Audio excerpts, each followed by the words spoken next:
Αγαπητοί τηλεθεατές, γεια σας. Είμαι εδώ στο στούντιο της Πέλα Τηλεόρασης στα Γεντσά. Σήμερα δεν θα κάνουμε μια εκπομπή σαν αυτές στα πλαίσια των 200 χρόνων. Θα κάνουμε μια πολύ πιο χαρούμενη εκπομπή, και αυτό γιατί σήμερα καλεσμένος είναι ένα νέο παιδί, το οποίο μάλλον πολλοί θα το γνωρίζετε, γιατί έχει ήδη γράψει μια δική του ιστορία. Ο λόγος που σήμερα είμαστε εδώ πέρα είναι να παρουσιάσουμε ένα βιβλίο αυτού του παιδιού. Είναι αυτό εδώ πέρα, «Εγχορδές Λύρας». Ο συγγραφέας του είναι Λυράρης, λέγεται Διογέννης Αΐνατζής, είναι από την Άψαλο, της Αλμοπίας, του νομού Πέλας. Λοιπόν, Διογέννη, έχεις και πολύ ωραίο όνομα, γιατί θυμίζει τον Διογέννη τον Κοινικό. Τον Συνοπέα. Τον Συνοπέα, ναι. Καλησπέρα, ευχαριστώ πολύ για την πρόσκληση. Είναι χαρά και τιμή μου που είμαστε και πάλι μαζί. Πρέπει να πω, αγαπητοί τηλεθεατές, ότι τον Διογέννη τον γνώρισα πριν από αρκετά χρόνια, σαν να παρακάθισε σκίδρα. Ένα νέο παιδί, πολύ νέο παιδί. Έπαιζε λύρα, μας έκανε πολύ μεγάλη εντύπωση.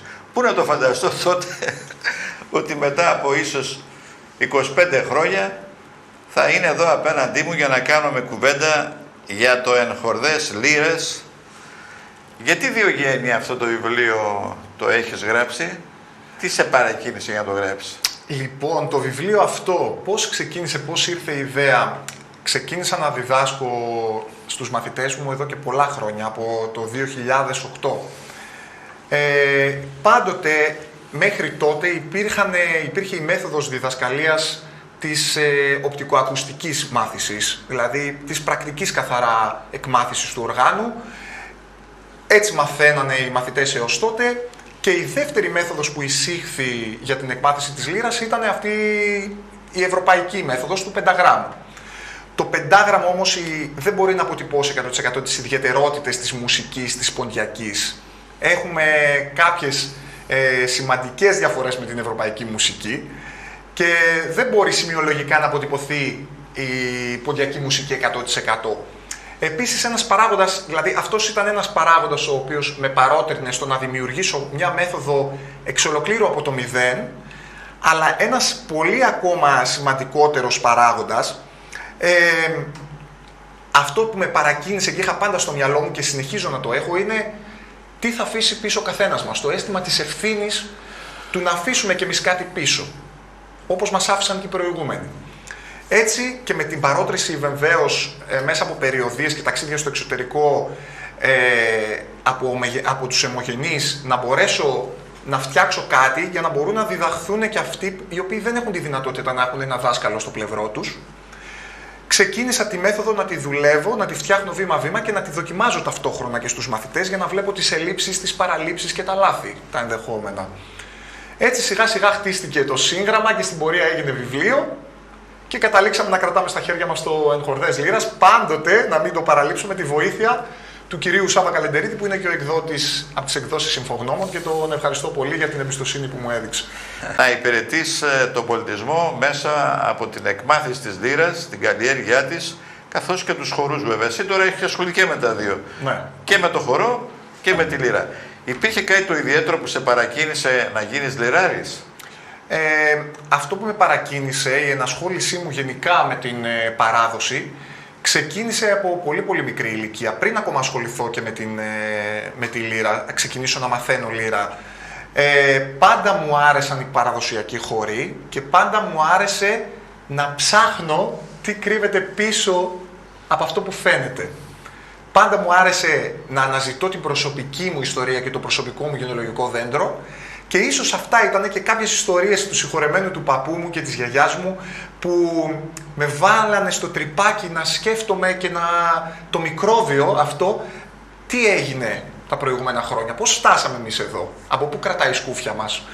Έτσι ξεκίνησα την ενασχόλησή μου πρώτα με το τραγούδι και με το χορό, και στη συνέχεια 10 ετών ξεκίνησα να μαθαίνω λίγο. Όταν σε είδαμε εκεί στο παρακάθεν ενδεχομένως, ναι. Ναι. Είναι και το Μπουγάματεν, από το οποίο κατάγονται οι δικοί σου. Ναι, Για πες δική έτσι, μου. γιατί φαίνεται πως αυτό το χωριό είχε μια παράδοση και μια ιστορία και όταν ήρθαν οι άνθρωποι εδώ ήταν πλέον καλλιεργημένοι και σου μετέδωσαν αυτό, το να βλέπεις πίσω από τις λέξεις και τις εικόνες. Είναι αλήθεια ότι από το Μπουγάματεν κατάγεται το σόι από την πλευρά του πατέρα μου, γιατί από την πλευρά της μάνας μου είμαι από Σεβάστια και Γαράσαρη. Άλλη περιοχή εντελώς. Σεβάστια. Σεβάστια. Από του πατέρα μου πλευρά όμως, από τον Μπουγάματεν ήταν ο νοτιότερος οικισμός, ανήκε στον νομό Νίγδης. Μιλάμε για τον νοτιότερο οικισμό. Πλέον μπήκαμε στην Καπαδοκία, η Νίγδη είναι Καπαδοκία καθαρά. Αλλά με αμιγώς ποντιακό πληθυσμό και αν όχι πληθυσμό, γιατί ζούσαν και κάποιοι Αρμένοι και κάποιοι Τούρκοι.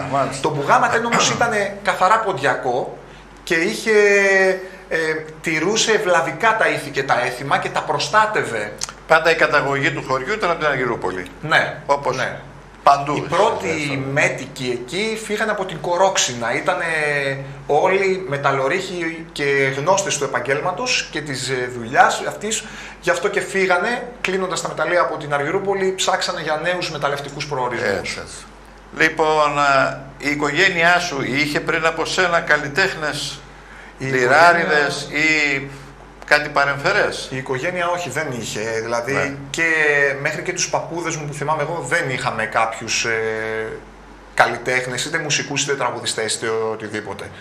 Ο πρώτος που ασχολήθηκε στην οικογένεια ήμουν εγώ. Ναι. Και η ευκαιρία σου δόθηκε με ποιον τρόπο? Η ευκαιρία μου δόθηκε ξεκινώντας στο σύλλογο να χορεύω του χωριού. Ξεκίνησε και δημιουργήθηκε ένα τμήμα εκμάθησης λύρας από τον Βαγγέλη Καραγιαννίδη. Τότε, σαν παιδί και εγώ 10 χρονών, ζήτησα από τους γονείς μου να μου πάρουν μια λύρα για να ξεκινήσω να μαθαίνω. Τ' άκουσε συγχωρεμένος ο παππούς μου, ο Διογέννης, που έχω και το όνομά του, και είπε: «Το μωρό θέλει να μαθάνει και μεντζέ, ας παίρνουμε ένα και μεντζέ και μαθάνει». Και έτσι μου πήρανε μια λύρα και ξεκίνησα. Ξεκίνησε δηλαδή όλο αυτό το όμορφο ταξίδι που Δηλαδή ο πρώτος σου δάσκαλος είναι ο Καραγιαννίδης. Ο Βαγγέλης ο Καραγιαννίδης, δίπλα του έκανα τα πρώτα βήματα με τη λύρα. Βέβαια ήταν για λίγο καιρό, γιατί δεν βόλευαν οι συνθήκες της δουλειάς και του Βαγγέλη δηλαδή τότε, και με το σύλλογο δεν τέριαζαν όλα τα πράγματα, οπότε ήταν για λίγο, ήταν στην ουσία για μία σεζόν, μία μισή σεζόν αν είχαμε κάνει, συγκεκριμένα μαθήματα δηλαδή. Μετά για κάποια χρόνια έμεινα μόνος, να προσπαθώ μόνος δηλαδή να βελτιωθώ, και ξεκίνησα ήδη τα πρώτα μου επαγγελματικά βήματα στο τραγούδι και στη λύρα, σε μαγαζιά της περιοχής, τότε η νύχτα άνθιζε, σε μαγαζιά, σε γάμους, σε λοιπές εκδηλώσεις. Επίσης πήρα κάποια μαθήματα και βελτιώθηκα και από τον Άρη τον Μιχαηλίδη. Μάλιστα. Ναι. Ωραία. Και στην πορεία συνέχισα μόνος, προσπαθώντας, βελτιώνομαι μέχρι και σήμερα. Δηλαδή περισσότερο η προσπάθειά σου τώρα είναι προσωπική. Ακούγοντας, ναι. τότε μπορούμε να κάνουμε την εξής ερώτηση. Από τους προ-λιράριδες τώρα, ποιος σου έκανε τη μεγαλύτερη εντύπωση? Με ποιον ασχολήθηκες πολύ? Από τους λιράριδες, τους παλιούς, δεν μπορεί κανένας να προσπεράσει και να μην ασχοληθεί με τον Πατριάρχη. Δεν μπορεί κανένας να μην ασχοληθεί με τον Κουγιουμτζίδη, δεν μπορεί κανένας να μην ασχοληθεί με πραγματικούς ογκόληθους του Ποντιακού. Ποιο Κουγιουμτζίδη λες? Γιατί το Γιωργούλη. Και τον Μίτσο τον Κουγιουμτζίδη, ο οποίος έχουμε τη χαρά να τον έχουμε ζωή και να μπορούμε να μαθαίνουμε ακόμα πράγματα. Ναι.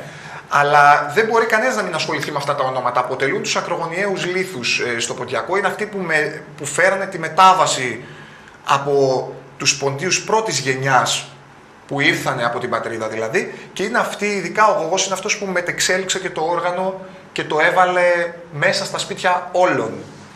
Είναι αυτός που έδωσε αρχή, μέση και τέλος στη λύρα, και δεν μπορεί, πιστεύω, κάποιος λιράρης να μην τους μελετήσει και να μην πατήσει πάνω σε αυτούς, να βασιστεί, ειδικά στα πρώτα του βήματα όταν ξεκινάει, μέχρι να αποκτήσει και τη δική του ταυτότητα και το δικό του χαρακτήρα, που είναι και το πιο δύσκολο πράγμα γενικά στη μουσική, όχι μόνο στη λύρα.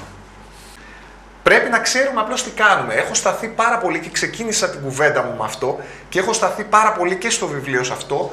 στο ότι πρέπει ο καθένας μας που ασχολείται με την παράδοση, είτε αυτό είναι η ποντιακή λύρα, είτε είναι το τραγούδι, είτε είναι ο χορός, είτε είναι η λαογραφία κτλ., πρέπει να αναλογίζεται και να έχει το αίσθημα της ευθύνης πολύ ανεπτυγμένο. Πρέπει να σκεφτόμαστε ότι αυτό που κάνουμε έχει αντίκτυπο και μετά. Ότι η σημερινή μας πραγματικότητα, το παρόν μας, για κάποιους κάποια στιγμή θα είναι παράδοση. Θα είναι πηγή. Κάποιος που θα πάρει το βιβλίο στα χέρια του, αυτή τη στιγμή το δικό μου, μετά από χρόνια, θα το θεωρήσει πηγή.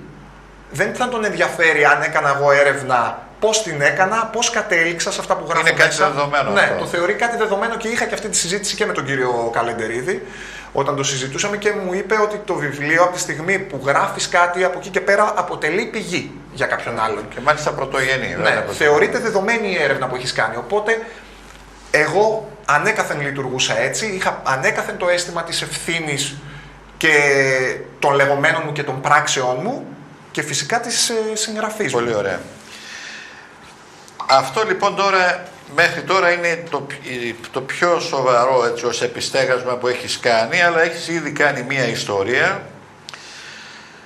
Έχεις γίνει γνωστός σε ένα ευρύ κοινό και πέρα από το νομό και ιδιαίτερα έκανες πάρα πολλά ταξίδια στο εξωτερικό. Ναι, ναι. Βοήθησαν βέβαια πολύ και οι δισκογραφίες που έχω στο ενεργητικό μου, Ναι. που σαφώς και παίζουν ένα πολύ μεγάλο ρόλο όταν πλέον κατοχυρώνεις σε εισαγωγικά τη θέση σου δισκογραφικά και εσύ γράφοντας τα δικά σου τραγούδια, πόσο μάλλον όπως εγώ γράφω και μουσική και στίχο στα δικά μου τα τραγούδια, οπότε κατοχυρώνεις τη θέση σου πλέον και εσύ σε αυτό το χώρο ο οποίος λέγεται παραδοσιακή μουσική. Βεβαίως βοηθάνε πάρα πολύ, είναι πιστεύω ένα σύνολο πραγμάτων.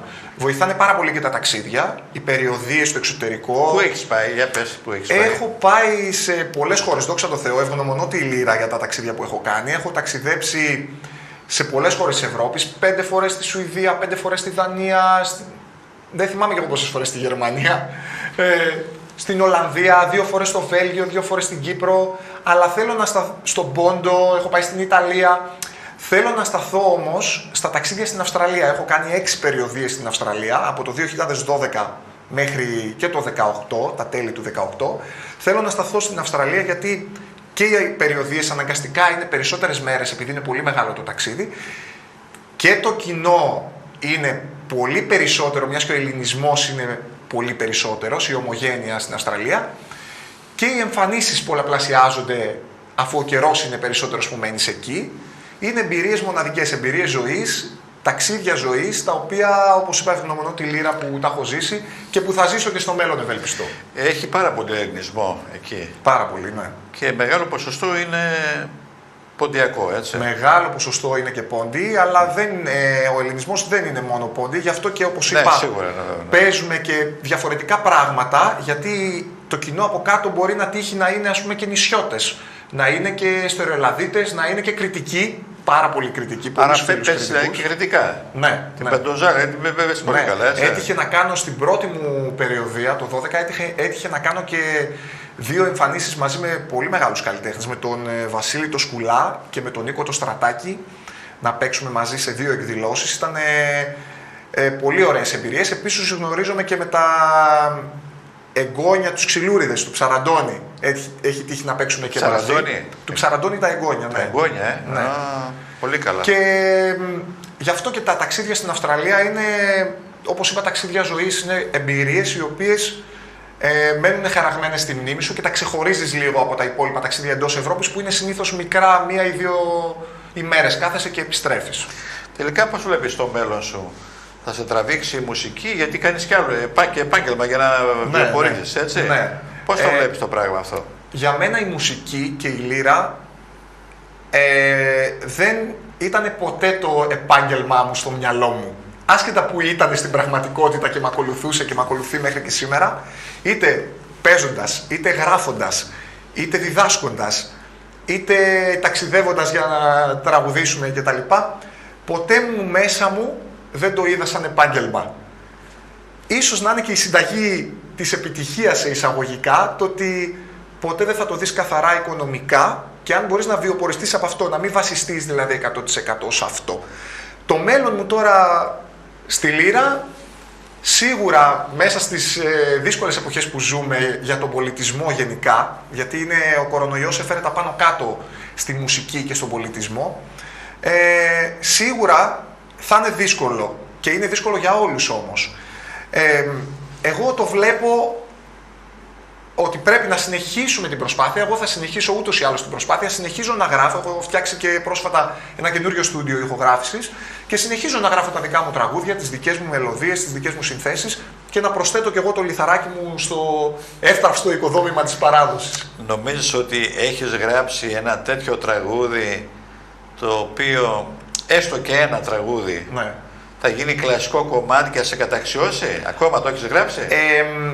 Έχω γράψει τραγούδια τα οποία τα έχει αγαπήσει ο κόσμος πολύ. Αλλά πιστεύω πως αυτό το πράγμα δεν είναι ικανός να το πει ο συνθέτης ή ο δημιουργός του τραγουδιού. Σωστό. Είναι καλύτερο να το πει ο κόσμος που θα τα αγαπήσει και θα φανεί στην πορεία Αυτό των το χρόνων. λέω γιατί ο Βαβακάτης κάποτε του είπε: κοίταξε, ένα τραγούδι άμα γράψεις το οποίο γίνεται κλασικό, τελείωσε, έχεις καταξιωθεί. Ναι, ναι. Ισχύει αυτό. Πιστεύω πως τα τραγούδια πολλές φορές στην πορεία του καθενός, του κάθε συνθέτη, του κάθε μουσικού, του κάθε καλλιτέχνη, υπάρχουν οι καλές και οι κακές στιγμές. Οι κακές στιγμές είναι αυτές οι στιγμές που κλείνεσαι στον εαυτό σου και αναλογίζεσαι αν πραγματικά η τέχνη σου και η προσπάθειά σου αναγνωρίζονται ή θα αναγνωριστούν ποτέ. Αυτές οι στιγμές ήταν ούκο λίγες μέχρι τώρα για εμένα προσωπικά. Αλλά πάντοτε έχω στο μυαλό μου ότι τα τραγούδια είναι κάτι που είναι σχεδόν παντοτινό. Είναι κάτι το οποίο μπορεί να μην αναγνωρίζεται η αξία του τώρα και να αγαπηθεί μετά από 20 χρόνια. Ναι, εντάξει, σωστό. Οπότε πρέπει να συνεχίζει ο καθένας την προσπάθειά του και ευελπιστώ ότι ο κόσμος αποδέχεται τους νέους καλλιτέχνες και το εισπράττω αυτό και θέλω να παροτρύνω τον κόσμο να μην απορρίπτει καλλιτέχνες ελαφρά την καρδία. Όλοι έχουν κάτι να προσφέρουν. Μπορεί κάποιος να μην προσφέρει τώρα στο βαθμό που θα θέλαμε και να έχει να προσφέρει στο μέλλον. Είναι να αναγνωριστεί, όπως είπαμε, η αξία. Σωστό, σωστό. Λοιπόν, υπάρχουν βέβαια κάποια τραγούδια που έρχονται από το παρελθόν, έχουν γίνει σημαία πάνω στην ποντιακή μουσική και φαντάζομαι να συμφωνήσουμε όλοι, πρέπει να πούμε, ότι το «Αϊτέ σε παραπέτα» είναι ένα καταπληκτικό τραγούδι, έτσι. Είναι και σε ύμνος, νόημα ύμνος. είναι ύμνος, έτσι μπορεί να χαρακτηριστεί. Ύμνος της ποντιακής μουσικής. Ύμνος στον άγνωστο στρατιώτη. Ναι. Στον άγνωστο στρατιώτη. Λοιπόν, να αρχίσουμε σιγά σιγά να μπαίνουμε στο πλαίσιο αυτό. Βεβαίως. Αγαπητοί τηλεθεατές, θα έχουμε λοιπόν την χαρά, την ευτυχία. Μου έχει λείψει αυτό. Παλιότερα έχω κάνει κάποιες εκπομπές με καταξιωμένους καλλιτέχνες, όπως είναι και ο Αχιλλέας ο Βασιλιάδης. Λοιπόν, για να πάμε σε αυτό το τραγούδι που ιδιαίτερα εμένα με συγκινεί. Βεβαίως, πάμε.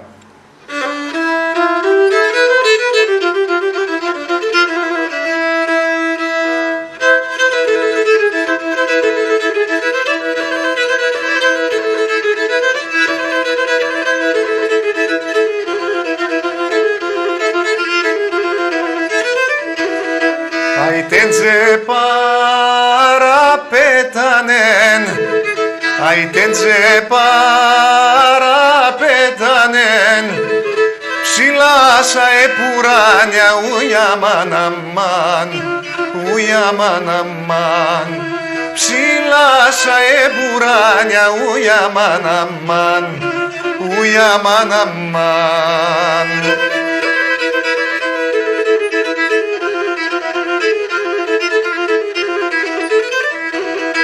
Ισεντσάγγι αντ κόκκινα, Ισεντσάγγι αντ κόκκινα και το κουδούκνατ μαύρον ουιαμάν αμάν, ουιαμάν αμάν και το κουδούκνατ μαύρον ουιαμάν αμάν, ουιαμάν αμάν.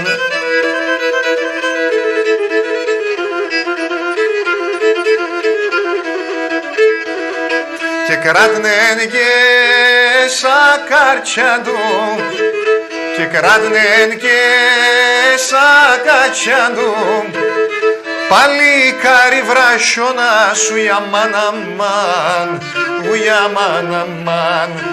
Παλικάρι βρασιώνα σου αμάν αμάν, αμάν αμάν.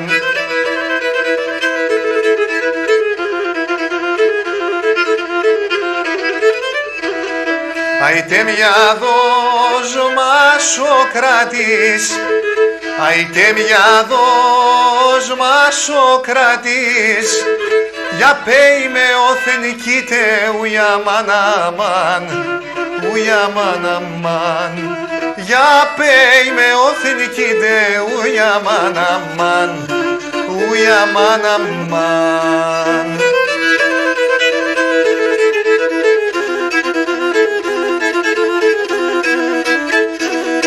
Ασοκράτο κι διώσε, Ασοκράτο κι διώσε, αρώθεν κι τε λέγω ουιαμάν αμάν, ουιαμάν αμάν. Αρώθεν κι τε λέγω ουιαμάν αμάν, ουιαμάν αμάν.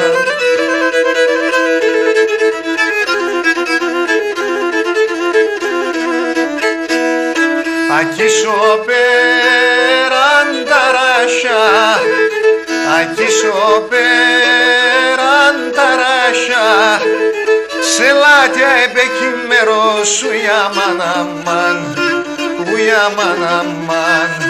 Σε λάτια επεκείμερο σου αμάν αμάν, ουιαμάν αμάν.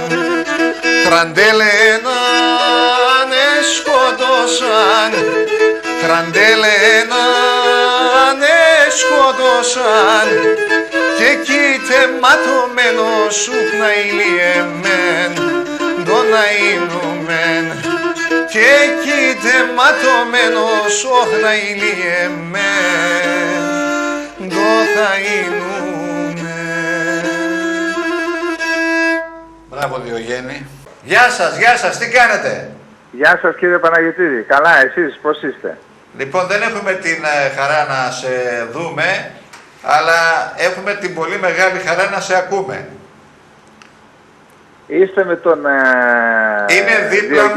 είναι δίπλα μου ο φίλος σας, ο εκλεκτός, ο Διογέννης ο Αγινατζής, με τον οποίο παρουσιάζουμε το βιβλίο το οποίο εξέδωσε ο Ινφογνώμα, το βιβλίο του «Εν χορδές λύρας». Επειδή τον έχεις γνωρίσει, τι έχεις να μας πεις για τον νεαρό Διογέννη? Για να μην κρυβόμαστε και πίσω από το δάχτυλό μας, καταρχάς τον νεαρό Διογέννη το γνώρισα πριν από λίγα χρόνια στην Αλμοπία. Όμως ήξερα και τελικώς το διαπίστωσα ότι είχε και κάποια συγγένεια με την σύζυγό μου. Εκεί λοιπόν γνώρισα το παιδί, μου μίλησε για τα καλλιτεχνικά του όνειρα, τον άκουσα και να παίζει και να τραγουδάει και διαπίστωσα ότι πρόκειται για έναν άνθρωπο ο οποίος ναι μεν σέβεται την παράδοση, όμως έχει ανησυχίες και είναι της άποψης ότι η παράδοση δεν θα πρέπει να μας κρατά δεμένους στο παρελθόν, αλλά να μας οδηγεί, για να μην πω, να μας εκτοξεύει στο μέλλον, να δημιουργεί, να διαμορφώνει το μέλλον. Και έτσι, πατώντας πάνω στην παράδοση, στη μουσική παράδοση του πόντου, ο Διογέννης επιχειρεί να μετεξελίξει, να οδηγήσει σε μετεξέλιξη την μουσική του, την ποντιακή μουσική και τη λύρα, την ποντιακή, αλλά όχι μόνο αυτό. Πέραν των αναζητήσεων, των καλλιτεχνικών και μουσικών αναζητήσεων, ο Διογέννης έκανε και μια μέθοδο εκμάθησης της ποντιακής λύρας και όλο αυτό το πράγμα που είχε ως όραμα τον ενθάρρυνα και εγώ, θα έλεγα, όταν μου είπε την ιδέα να καθίσει και να το κάνει ένα βιβλίο, και του είπα ότι ο εκδοτικός οίκος θα είναι στο πλευρό του για να το εκδώσει. Και έτσι το εκτιμώ πολύ και ευχαριστώ. Να είσαι καλά, αγόρι μου. Και έτσι εκδόθηκε το βιβλίο και κάναμε μια πραγματικά πολύ όμορφη παρουσίαση στην αίθουσα της Ευξήνου Λέσχης Αλμοπίας, όπου ξέρετε αυτό που έλεγαν στην Σπάρτη, το άμες δε γεννόμεθα πολλό κάρονες, το είδα πραγματικά να γίνεται πράξη με τους μαθητές του Διογέννη. Είδα νεαρά παιδιά να ξεφυτρώνουν από αυτή τη σχολή που δημιουργεί με τη μέθοδο που υπάρχει και στο βιβλίο. Είδα νεαρά παιδιά λοιπόν να ξεδιπλώνουν το ταλέντο τους, να ξεφυτρώνουν από αυτή τη σχολή, και πιστεύω ότι όλο αυτό το εγχείρημα είναι πραγματικά μια ελπιδοφόρος, μια κίνηση που υπάρχει στην κοινωνία της περιοχής. Δηλαδή, ναι μεν έχουμε από τη μία πλευρά παρακμιακά φαινόμενα, όμως έχουμε και φαινόμενα όπως αυτό του Διογέννη Ενατζή, αλλά και των μαθητών του, που μας δίνουν το δικαίωμα να ελπίζουμε ότι τελικώς η πρόοδος θα νικήσει την οπισθοδρόμηση. Κύριε Καλεντερίδη, σας ευχαριστούμε πάρα πολύ. Κέρια σημασίας η παρέμβασή σας. Θέλω να πιστεύω ότι θα μας δώσει και άλλα πράγματα ο Διογέννης ο Αΐνατζης και θα σε έχει πάντα συμπαραστάτη στην προσπάθειά του. Λοιπόν, να είστε καλά. Καλή εκπομπή εύχομαι. Ευχαριστούμε. Και καλή πορεία στο Διογέννη. Καλή τεχνική πορεία. Να είστε καλά, να είστε καλά. Να ευχαριστήσω τον κύριο Καλεντερίδη για τα όμορφα λόγια του, για την εκτίμηση του προς το πρόσωπό μου και για την εμπιστοσύνη που μου έδειξε στην έκδοση του βιβλίου μου και της μεθόδου μου. Είναι πολύ σημαντικό άνθρωποι των γνώσεων και του βεληνικούς του κυρίου Καλεντερίδη να εμπιστεύονται κάποιον ο οποίος θέλει να αναδείξει την προσπάθειά του και να βάλει και αυτό στο λιθαράκι του. Τον ευχαριστώ και δημοσίως, το ξέρει ότι τον εκτιμώ και του εύχομαι υγεία και να συνεχίσει την προσπάθειά του, την αξιέπαινη, πάνω στο χώρο των εκδόσεων.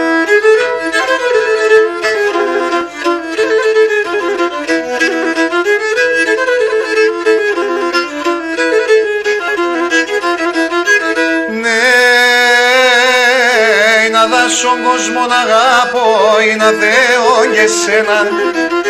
Αν στον κόσμο να αγαπώ ή να θέω και σένα. Αν θέλεις δε βάσω να ανοιχτήν, ρώτα για τεμένα. Αν θέλεις δε βάσω να ανοιχτήν και έβγαλτε μόνο το ψέμα.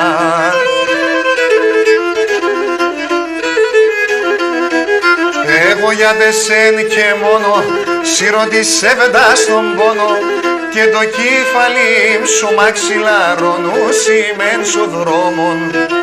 Το κεφάλι σου μαξιλαρονούσι μεν σου δρόμον.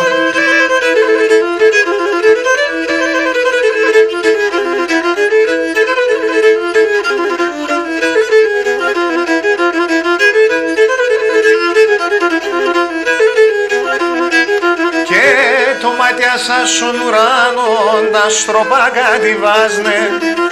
Το μάτια σας στον ουρανό τα στροπά κατηβάζνε. Πόσα καρδοπανέκαψαν και πόσα να στενάζνε. Πόσα καρδιά σε κάψαν και πόσα να στενάζνε.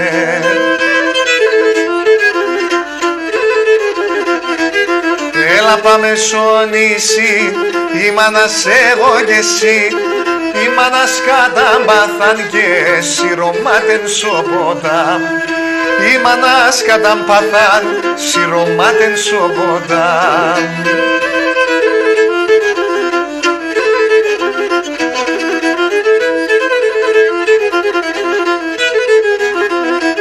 Και έλα βουλή με λατάρνη, με λαμητήριανίσμε. Έλα πουλί με λάταρνη, με λαμητήριανίσμε. Τε μόντο πιο πον λίγονεν, φευγέν κι άλλο και βρίξμε. Τε μόντο πιο πον λίγονεν, φευγέν κι άλλο και βρίξμε.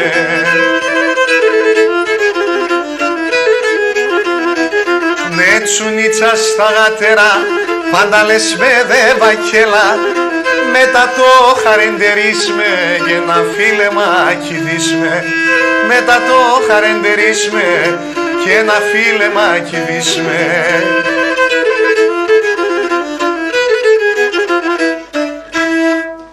Πολύ ωραία. Τώρα θέλω να σε ρωτήσω, αυτό λοιπόν το βιβλίο, αν κάποιος θέλει, από ό,τι βλέπω είναι εξειδικευμένο και αφορά αυτούς που θέλουν να μάθουν λύρα από απόσταση, ενδεχομένως αφού το μελετήσουν, χωρίς να έχουν δάσκαλο. Είναι και αυτό Πώς μπορούν να ένα το βρουν κομμάτι. αυτό? Το βιβλίο μπορούν να το βρουν από τις εκδόσεις Συμφογνώμων σε όλα τα βιβλιοπωλεία της χώρας. Μάλιστα. Υπάρχει παντού. Μπορούν, όσοι δεν έχουν την ευχέρεια ή είναι στο εξωτερικό κτλ., μπορούν να επικοινωνήσουν και μαζί μου στα social media. Μπορούν να με βρουν και να επικοινωνήσουν και μαζί μου. Διογέννης Λύρα, είτε στο Facebook, είτε στο Instagram, είτε οπουδήποτε θελήσουν. Τώρα το βιβλίο εμπεριέχει μία μέθοδο η οποία είναι εντελώς διαφορετική από ό,τι προϋπήρχε μέχρι τώρα.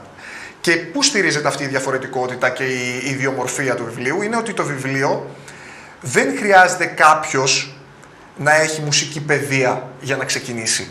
Δεν χρειάζεται να κάνει ασκήσεις σολφές πέρα του πρώτου, δευτέρου μαθήματος, να μάθει δηλαδή τα βασικά πράγματα. Δεν χρειάζεται κάποιος να εντρυφήσει στην ανάγνωση του πενταγράμμου. Μιας και το βιβλίο χρησιμοποιεί τις ευρωπαϊκές νότες, αλλά όχι πάνω σε πεντάγραμμο. Ανάγνωση ξέρουν οι περισσότεροι. Οπότε δεν χρειάζεται να κάτσει να μάθει ανάγνωση πενταγράμμου δηλαδή. Αυτό το πράγμα του δίνει τη δυνατότητα να έχει μεγαλύτερη ταχύτητα στην εκμάθηση. Ο μαθητής, και αυτό που σας λέω το έχω δει στην πράξη κάνοντας τόσα χρόνια μαθήματα με τη συγκεκριμένη μέθοδο, οι μαθητές μέσα στο δεύτερο μάθημα μπορούν να ξεκινήσουν απευθείας τραγούδι. Ωραία. Είναι δηλαδή μια μέθοδος πρωτοποριακή που θα λύσει τα χέρια σε πάρα πολύ. Θα ήθελα όμως τώρα από τα δημιουργήματα τα δικά σου, έτσι, να ξεχωρίσεις εσύ κάποιο και να μας το πεις, γιατί είναι δικιά σου δημιουργία και αξίζει τον κόπο. Ωραία. Έτσι να διαλέξεις ποιο θα πεις. Λοιπόν, θα πω, δεν μπορώ να ξεχωρίσω ένα τραγούδι. Όποιο νομίζεις εσύ. Πιστεύω όμως ότι ένα τραγούδι που αρέσει πολύ στον κόσμο και το αγαπάει είναι τραγούδι με νόημα, η στίχη με νόημα πολύ. Δίνω πάντα βάση στιχουργικά στα τραγούδια μου. Θέλω πάντα να βάλω τον ακροατή και λίγο σε σκέψεις, είτε να μάθει κάποιες λέξεις στα ποντιακά οι οποίες δεν χρησιμοποιούνται στην ποντιακή διάλεκτο πάρα πολύ συχνά, είτε να αφήσει κάποιο νόημα στον ακροατή ο στίχος. Ένα τέτοιο τραγούδι πιστεύω ότι είναι και η φιλία. Και ο κόσμος το έχει αγαπήσει, μου έχει δείξει την αγάπη του και έχω ακούσει πάρα πολύ καλά σχόλια για το τραγούδι. Θα ήθελα να το χαρίσω σε όλους τους ακροατές που το αγαπούν ιδιαίτερα. Βεβαίως. Και να το χαρίσουμε και στον κύριο Σάβα. Και στον κύριο Κουκλίδη που μας ακούει. Ωραία.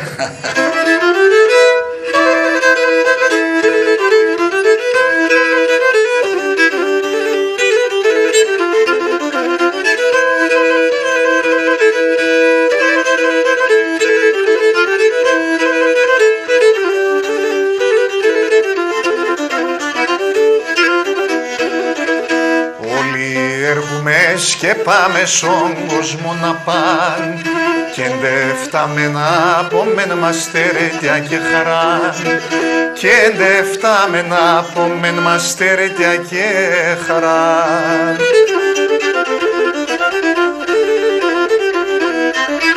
Για τον φίλο σεις να είσαι πάντα το στουλάρ, άμον δεν ρορίζομενον κι άμον το λιθάρ, άμον δεν ρορίζομενον κι άμον το λιθάρ, για τον φίλο σεις να είσαι πάντα το στουλάρ.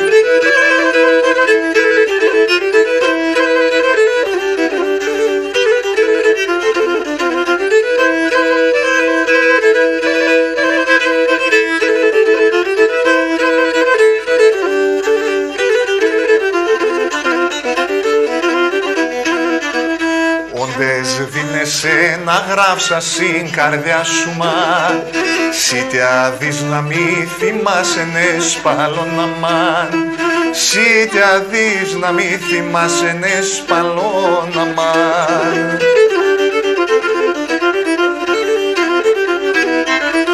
Για τον φίλο σεις να είσαι πάντα το στουλάρ, άμον δέντρο ρίζωμένο κι άμον το λιθάρ, άμον δέντρο ρίζωμένο κι άμον το λιθάρ, για τον φίλο σεις να είσαι πάντα το στουλάρ.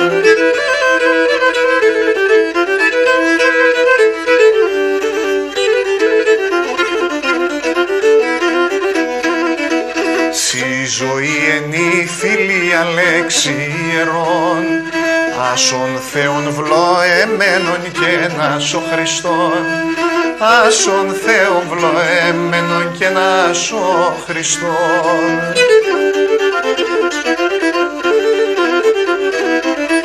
Για τον φίλο σεις να είσαι πάντα το στουλάρ, άμον δέντρο ρίζωμένον κι άμον το λιθάρ, άμον δέντρο ρίζωμένον κι άμον το λιθάρ, για τον φίλο σεις να είσαι πάντα το στουλάρ. Λοιπόν, επαναλαμβάνω ότι μπορείς να αποτελέσεις και παράδειγμα μίμησης για άλλα παιδιά, γιατί είναι καλό τα παιδιά να ασχολούνται με τον πολιτισμό, να ασχολούνται με εκμάθηση μουσικών οργάνων, αλλά και με το τραγούδι, αλλά και με το χορό. Όλα αυτά είναι ο πολιτισμός μας. Λοιπόν, να σας ευχαριστήσω κι εγώ και να σταθώ λίγο στα λόγια που είπατε. Είναι τιμή και χαρά μου και που παρευρέθηκα για άλλη μια φορά εδώ κοντά σας. Ναι. Και επίσης τιμή και χαρά μου να ακούω τόσο όμορφα λόγια για εμένα, για τη δουλειά μου και για τους μαθητές μου που άκουσα. Είμαι πολύ χαρούμενος όταν ακούω για τα παιδιά τα δικά μου τόσο καλά λόγια που είπε και ο κύριος Καλεντερίδης. Θέλω να ευχηθώ σε όλα τα παιδιά σε αυτές τις δύσκολες στιγμές της πανδημίας που μας κράτησαν χώρια σε απόσταση, καλή δύναμη, καλά αποτελέσματα σε όσους δίνουν τώρα εξετάσεις, να τα πάνε πολύ καλά και στα γράμματα κυρίως και μετά φυσικά στη λύρα και στην παράδοση με ό,τι ασχολούνται. Να πω για αυτούς που θέλουν να αποκτήσουν το βιβλίο ξανά ότι μπορούν να το βρουν σε οποιοδήποτε βιβλιοπωλείο εν χορδές λύρας από τις εκδόσεις Ινφογνώμων, είτε από τα προσωπικά μου social media, Διογέννης Λύρα, είτε στο Facebook είτε στο Instagram, να με βρούνε. Να πω ότι συνδυάζει, όπως είπα, τα καλά από τις δύο προηγούμενες μεθόδους που υπήρχαν.